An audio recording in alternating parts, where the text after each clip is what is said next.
வேதம் சொல்கிறது. 1 கொரிந்தியர் 12:10 பாருங்கள்.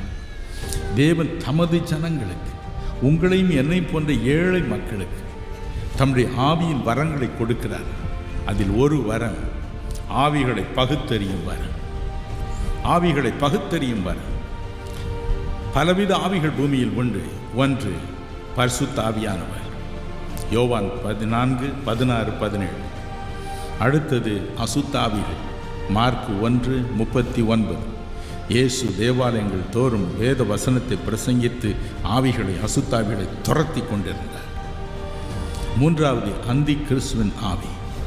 இதை குறித்து நீங்கள் 1 யோவான் 4 விவரமாக வாசிக்கலாம்.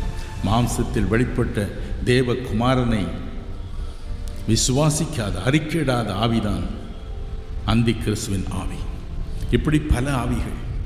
ஆனால் தேவனுடைய ஆவியான உங்களுக்குள் வரும் பொழுது, இந்த வரம், குறிப்பிட்ட வரம் கிரியை செய்யும் பொழுது, ஒரு மனிதனுக்குள் இருக்கும் ஆவிகள், குடும்பத்தை பிடிக்கும் ஆவிகள் யார் என்பதை அறிந்து கொள்ள முடியும்.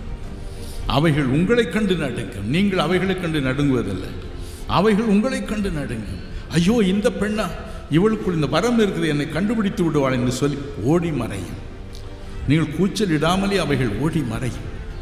மார்க் 16:17 தேவகுமாரன் சொன்னார், என் நாமத்தினாலே நீங்கள் பிசாசுகளை துரத்துவீர்கள்.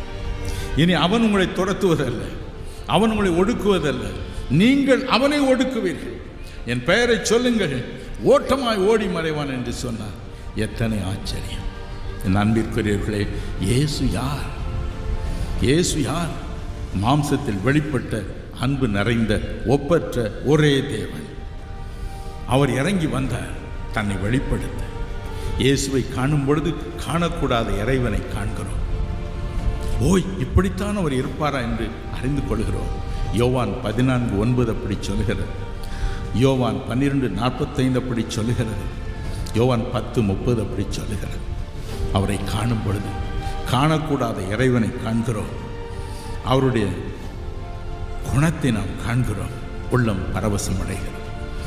என் அன்பிற்குரியவர்களே, ஒடுக்கின இந்த பிசாசை துரத்தின் அவர், இந்த பிசாசை துரத்தும் அதிகாரத்தை இன்று உங்களுக்கும் எனக்கும் கொடுக்க மகிழ்ச்சியோடு இருக்கிறார். நாமும் கூட, என்னையும் நிரப்பும் ஆண்டவரே, என்னையும் உடைய பரிசுத்த ஆவியானவரால் நிரப்பும் ஆண்டவரே, எனக்குள்ள ஒரு வரட்டும், நானும் இந்த பிசாசை எதிர்த்து நிற்க திராணி உள்ளவனாக மாறட்டும் என்று கெஞ்சுவோம். கர்த்தர் இன்றைக்கு அப்படி செய்வார்.